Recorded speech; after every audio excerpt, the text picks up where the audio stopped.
Hello, ladies and gentlemen, Cone Dodger here. Welcome back to Formula 1 2018. I sound really excited. I don't know why, but we have a new contract negotiation to do. Last time, apparently, I didn't do really well at this. I could have done better, according to those in the YouTube comments, who, well, I mean, let's be honest. Do I ever do anything right to the YouTube comments? Not usually.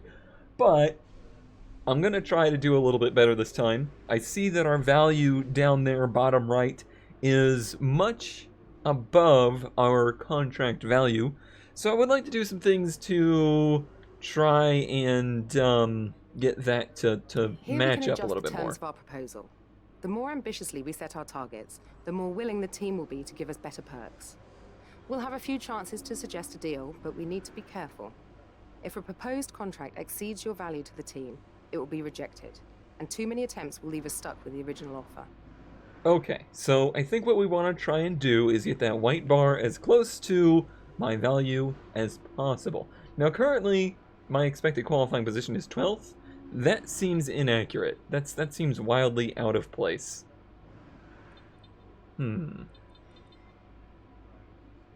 By doing this, the arrows are pushing left, which is interesting. That's very interesting. I'm trying to get a better understanding of what this all means. Now it's pushing right. Oh, by doing that, the contract value has pushed down. Okay, so honestly, this is what I expect out of myself. I expect myself to be finishing 6th or 7th in every race right now, because I think we have the 4th best car, and our only competitor there is to beat our teammate. So if I think we are the #1 driver, and if I think this is the 7th best car on the grid, if you count all 6 of, Red Bull, Mercedes, and Ferrari, then 7th place is a very accurate representation of where I think we should be finishing. Now, before, I didn't do any upgrades in the speed, so I'm curious what happens if I hit level 1. That pushes the value back up. Interesting. Okay.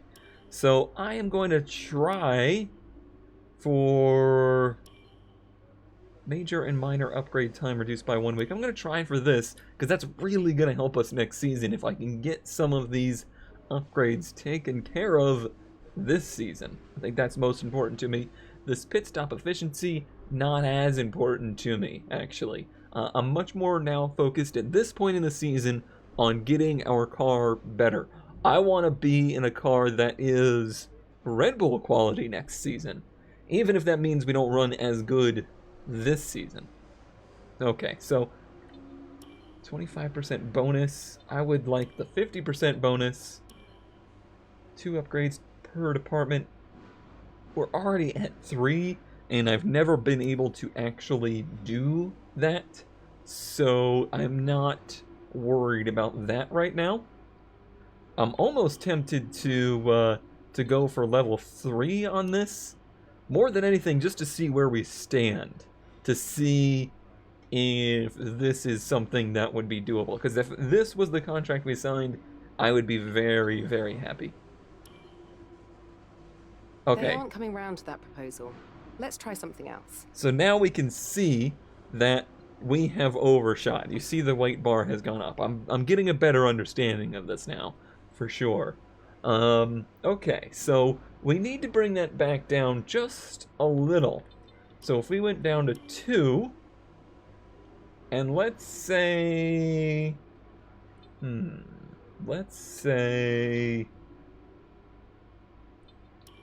we brought this down to 10%, because like I said, I'm more focused on getting those upgrades put into place more than getting this season, to be the best it can. Honestly, we're kind of where we are this season. There's not a lot we can do. That might be close, and I might be able to push for a little bit more if I tried, but I'm going to try it and see. As long as it's close, I'll be happy. Oh, it's going to be on the money. The proposal looks good. It seems all parties are happy with the deal, so it'll commence at the next race weekend. Fantastic. All right, I'm very happy with that. So our value is now much closer to the contract value. We don't have to push crazy hard 7th and 7th for the qualifying and race goals, and that is totally doable. However, we have some really tough tracks coming up, ones that I know I struggle with. That's why I wasn't super willing to push much harder with those. Yeah, overall I'm very happy. This will get our upgrades in place much quicker. That's what we want. That's everything that I want out of the team right now. Speaking of that, let's take a look at the RD. So on the tree, where are we? I think because the race weekend hasn't ended, we haven't actually done anything here. The durability department could be doing something. What is the thing we recently had fail? It was MGUH? We've already done an MGUH upgrade. We've never done an MGUK upgrade. We have had control electronics fail, which isn't a terrible deal. I think I'm going to go ahead and do this MGUK so that I can keep working on these things and try to get our car as reliable as possible next season. Arrow is already doing something, which is interesting, because didn't we just sign a contract that says they could do 2 at once? And wasn't that the case before? Why is the capacity reached? Maybe that won't take an effect till next race. We'll see. But okay, everybody's at capacity. Now we can move on to the race weekend, and what a race weekend it will be. Alright, so it looks like we've had some failures in our upgrades, which is unfortunate, because that's the exact opposite of what I was just saying I wanted. It's the tire wear roll dampers. That was an important one, too. That's something I was really hoping for. However, we did get the oil combustion, we did get the rear wing upper flap, and we did get the MGUK wear 1. Lots to talk about here, isn't there? Alright, so let me scroll over. I swear we're going to get driving at some point today. We got lots of this busy work to do. I do like this stuff in the game, though. Okay, so roll dampers, we want to get that going again. That'll be ready for Monza. And are they saying? No, they are not saying that they are at capacity. So we could indeed be doing 2 things at once here. That would be phenomenal. That would be absolutely phenomenal. Okay, so we only have 620 points, but by the end of this practice session, I bet you we'll have enough to get some more stuff rolling. And that means that next week, we may just have quite a few upgrades working. Cool. I'm happy with that. And everything says 1 week, except for these big ones, which are only 2 weeks now. And 2 weeks ain't too shabby either. Alright. I'm feeling real positive about that. And, yeah, our car is looking pretty darn stout. Just as a little update there. You can see very, very steep graph moving away from that mid-pack and moving closer to the front pack. That's what I want to see, and that's what makes me excited for the next season. Alright, now to Spa, the best track on the F1 calendar. Don't fight me. We've arrived in Belgium for the next installment on the Formula One calendar. It'll come as no surprise to many that it's currently raining here in the Ardennes countryside. Spa, of course, is infamous for its unpredictable weather patterns. Unpredictable weather patterns. We're going to be logging some extra data during this session. Nothing you need to worry about, but as we have some new parts, we'll just confirm they're performing to spec. Yeah. I'm going to look at the weather, though. Is it going to rain all weekend? I forgot to check beforehand. Practice 2, cloudy. Practice 3, cloudy. Qualifying, dry. Can you take over one more time, please? Nah? Okay, whatever. Race in the rain. Spa in the rain, starting in the dry. Always my favorite. Boy, do I ever just love it when the race goes from dry to wet. Always a great time when that happens. I'm not scared at all. I know it's tempting to focus entirely on the race, but we should put a bit of time aside to run the qualifying sim program. Try to run it before the end of FP3 if you can. Let me get organized first, Jeff. Jeez. I don't even know where my socks are at this point. So because of the proposed weather, I'm going to go out here and do the track climatization in the rain, and then move on from this practice session over to a dry session to do the rest of the programs. I want to get a good feel for the place in the rain, and I want to get a good place for a feel for the place in the rain on a dry setup. So I basically am running a full dry setup. I don't know why I'm getting the big hang-ups here. I thought we had solved that problem. But yeah, I'm gonna try to get a feel for it in the rain on a dry setup, and that should help us as we go into the race. So at least it'll be somewhat familiar to me. Familiarity is big, and I suppose that's essentially what track acclimatization is all about. Alright, that was one little bobble there, but not too bad. A lot to talk about in the real F1 world due to the fact we had the Brazilian Grand Prix last weekend. One of the handful of races this season that I have been able to watch live, which is always a treat. And the race itself was kind of a treat, and kind of super frustrating also. A lot of controversy surrounding a certain incident in the race, and I suppose we'll jump right to that. And that is the incident between Ocon and Verstappen. Verstappen, who, for the record, which I don't think this is probably the right track to be talking about this, but I'm going to say it anyway, not my favorite F1 driver. I find him to be a little bit of a, how do I put this lightly? Pretentious asshole.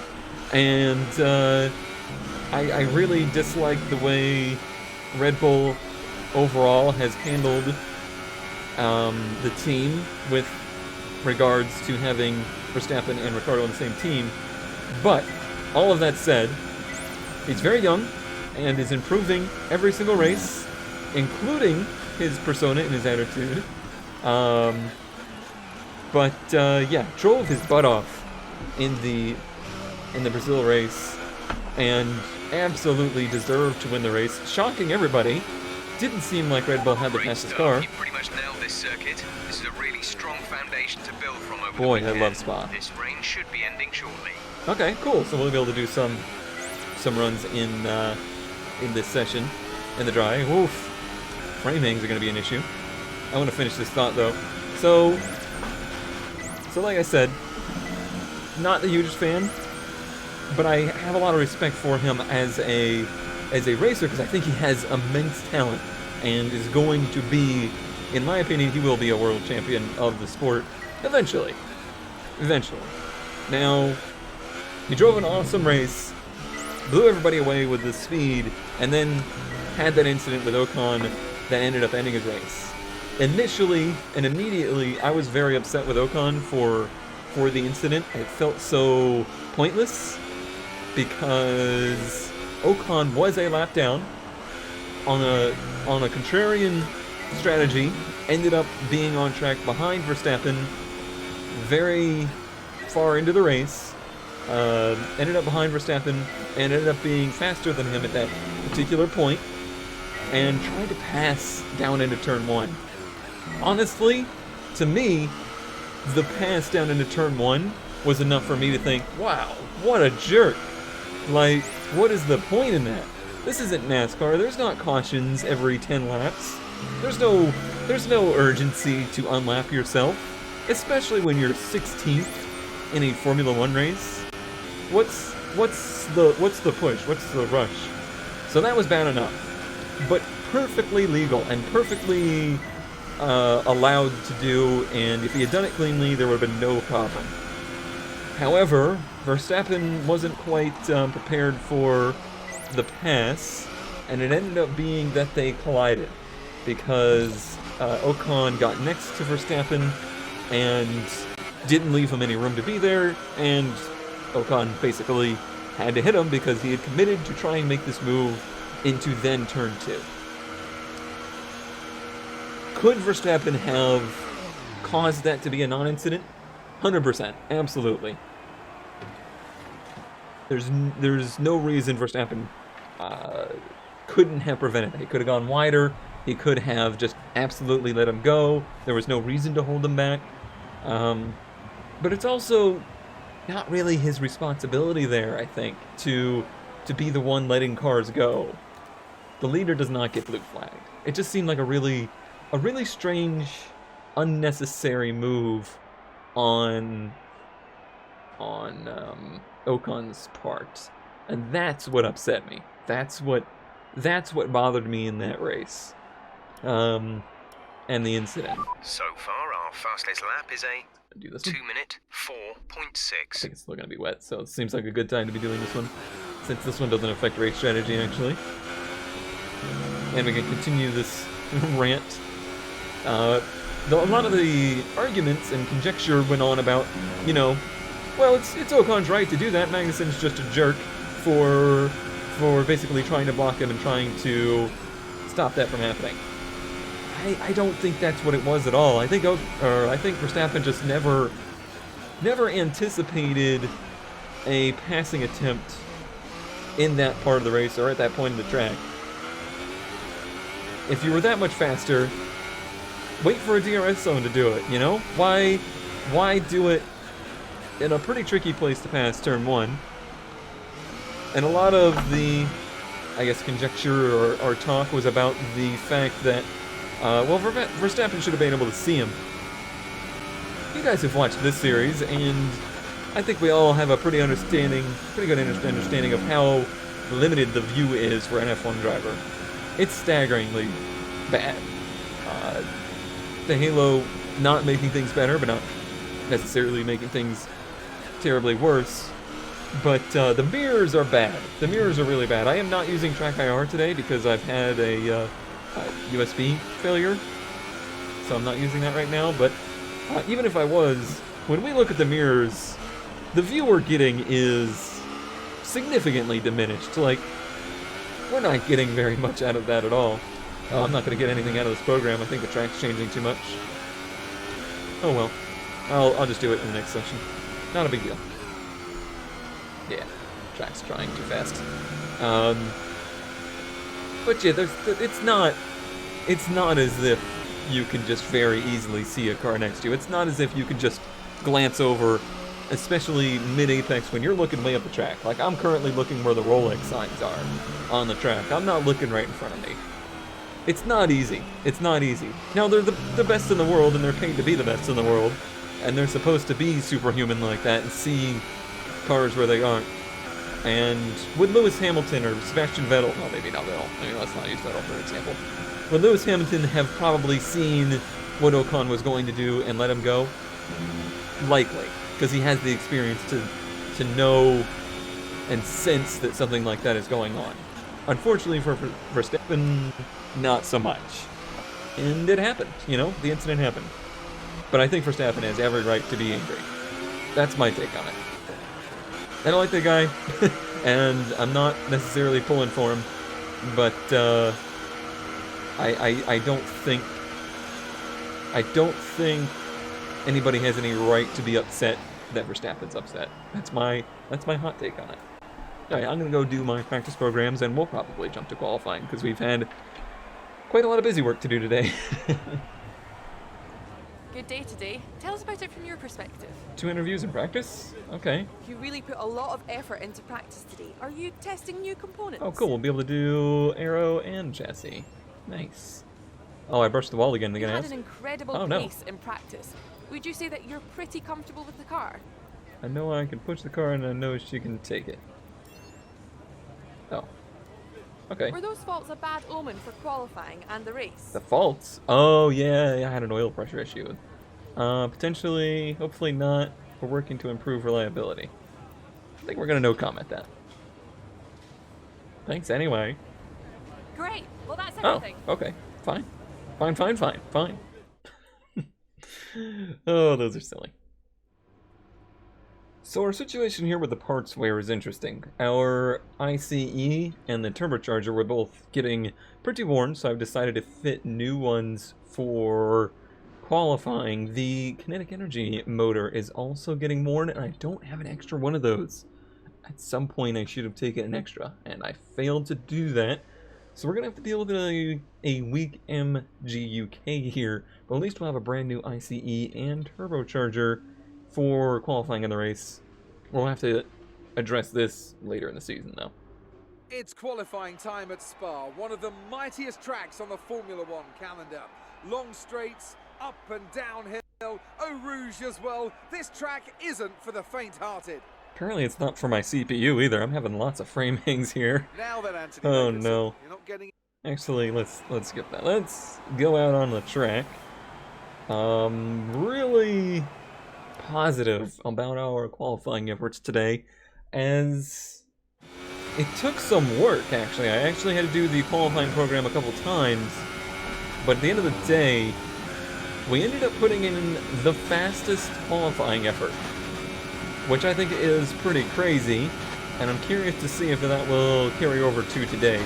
Those qualifying programs tend to be a little on the exaggeration side. They tend to say we're going to do better than we actually do, but we'll see. I think it's got really good potential. Interestingly, let me get turned in for turn 1 here. Interestingly, the car is best in Sector 2, and that's typically the sector I don't really do well with here. It's even really phenomenal around the carousel, and yeah, that's quite unusual. I'm actually almost a little confused by it, and it's just so dramatically different than the cars we've driven in the past. Hopefully we can properly demonstrate that here today. But even through here, it just feels incredibly hooked up and ready to go. That wasn't even perfect, but it was still pretty darn good, I think. We'll wait for the nose here, get back to the gas. Same right there, but back to the gas incredibly early. Alright, now I need to save some power. Down to 7th gear, but just a flip of the throttle. Let it use the curb on exit. The car uses the curbs amazingly, and that might be the difference. That might be the difference in this car versus cars I've driven here in the past, is that the curbs are totally fair game with it. A little bit oversteer there with an aggressive downshift, but not bad. I got to readjust to having more power. We got a new engine, and we got that max fuel load, or max fuel usage. Makes the car behave a lot different. Also, ERS management is important here. Trying to keep that white bar full for the end of the straightaway here, and it's not easy to do. That'll be a key to the race as well, saving energy. You can see we're out there, but that's not a big deal at the end of the lap. We're expecting rain in around 10 to 15 minutes. Oh, well that's different than the forecast we had before. I wonder if the race forecast has changed. But still, a good lap, and will easily get us through, I believe. I think we're going to end up having a lot of pace here this weekend. Hey, somebody went through the grass there. Wasn't me. Hey, you know what? Magnuson actually ran a lap very similar to us. He is in 7th, now down to 9th, but he's actually not that far from me on what I thought was a smoking lap. Yeah, I think the qualifying program lied a little bit about our pace, because I did a 46 in that, and it said we were anticipated to be on the pole. Now we're at a 46, and we're only in 9th. So, maybe not as great as I had hoped, and Lewis Hamilton's gotten a penalty. For driving? Oh, I can look at Race Director to find out. F6. Lewis Hamilton, collision with Alonso, and Alonso has gotten terminal damage. Well, isn't that just something? Weird. Also, some cars out there on softs, so I definitely need to pick up my pace for Q2, but there's so much time in it. That was nowhere near a perfect lap. What is the weather gonna do for us here? I should probably get out on track soon. Looks like it's gonna stay dry for the moment, but let's get out right now before it does start to rain. Let's hope that there's no rain yet, because that would really screw us. Oh, it's getting here. This track is famous for this. Weather just changes on whims. There's already sprinkles in the air, so I think it's going to be critical that we get a lap in very early. Okay. I gotta be careful though, because there could be wet spots on the track. Maximum focus here.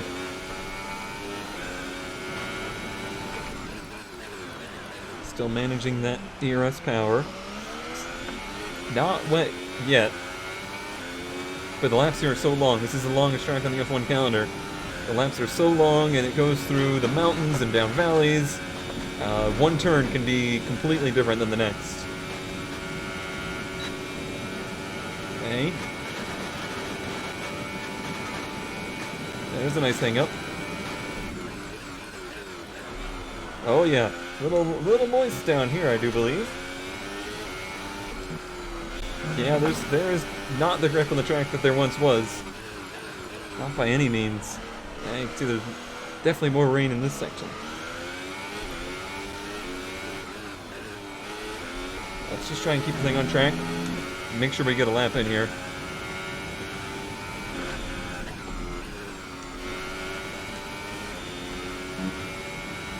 I gotta stay really on top of this thing. 47 Verstappen, he's already made a lap, so anybody that's out ahead of us has got an advantage. Anybody whose universe isn't pausing momentarily also has an advantage. I don't know that we're on track for our 47. I think it's been too messy for that, but I haven't seen the knots around us closing, so I don't think anybody around us is on a faster lap than we are either. That didn't save enough battery power this lap. Getting a little bit wet down here. Be careful on the throttle on exit. 47.4. That might be safe. That might be safe. It ain't gonna get any better. Ain't gonna get any better. 46.5 for Hamilton. Hopefully that's good enough. And like I said, I just don't see how the track's gonna get any better. It's only gonna get worse from here. So we should be safe. Also, since... oh yeah, it's getting wetter. Since everybody's gonna go to rain, tires, no worries for race strategy either. It is a little frightening to see Magnussen that far ahead of us and to see us in 7th this early. However, even though a couple cars haven't gone out, I don't see how the track's going to improve. Kevin's out qualifying us. If we don't do something, we'll be starting behind him tomorrow. This is only Q2, Jeff. What? Do you not understand how this works? Do I need to take you to the trailer and explain to you how F1 rules work? You fool. As I suspected, nobody really ran any faster than that. The people that went out late got cut out. Looking at you, Ricardo. And, yeah, that's kind of that. So at least we'll have a nod against the Honey Badger there, in that we'll out-qualify him. I'm a little concerned about being out-qualified by Magnussen, but I've only ever done one lap. I've only ever done one run here. I'm hoping that if we can do 2 in Q3, we can improve. It is still only drizzling out. I think it's real important, again, that I get out on track immediately, just in case the weather changes. We can get a lap out before everybody else, and the track is better, then it's good for us. However, it actually seems to be letting up. I see less rain on track here in Q3 than more rain. So it may be that our last run is the best run, but weather is so unpredictable here, that could be completely untrue. Now, I don't know what the track is like.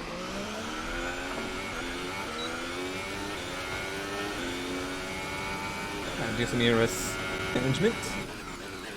Now, if the track is going to be good, I just want to bed a lap in here so I can have something to go up against later on. Because I always find that if I have a delta lap to go up against, I tend to do much better. Potentially up to a second better. So we'll see if that holds true, if the weather holds out. Brake down 75. A little bit moister down here. Not quite as much grip, but that was a really good turn. Keep that up through here. Use that curb to turn the car, but that was too much. I think the curb may have been wet. I'm not sure what happened there, but it about sent us around. High pucker factor there. Not a lot of people on track, it looks like. 48 for Hulkenberg. My only goal right now is 7th place, with a minor goal of beating Magnussen. I don't know that this track is particularly great, and I may have been pushing too hard with it. I highly doubt this was even a 47, which is worrying. Very worrying.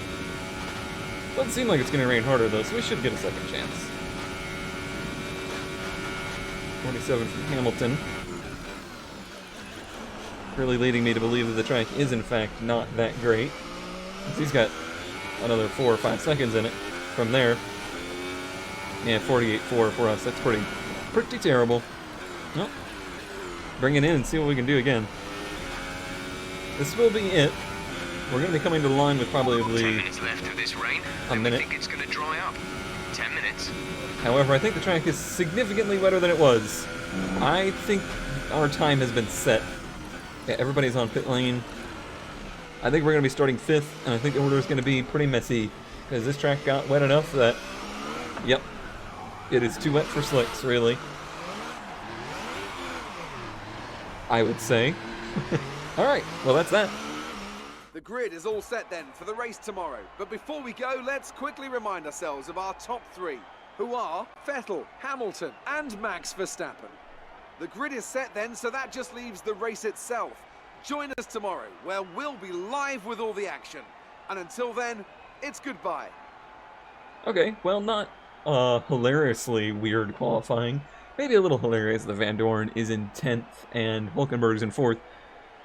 We really got lucky there, because my lap was not good. It just happened that the rain worked with us, and we're going to be starting 5th, and ahead of Magnussen, and ahead of a lot of our rivals. So that'll be great. And we'll see what the weather does for the race. Could work with us, could really work against us, I'm not sure. Also, keep in mind that we'll be starting ahead of Hamilton, so we'll be starting 4th, I think, in the race. Alright, I think that will do it for qualifying today. We've already had enough interviews, I don't have one here. And I look forward to seeing you tomorrow for some Belgian waffles.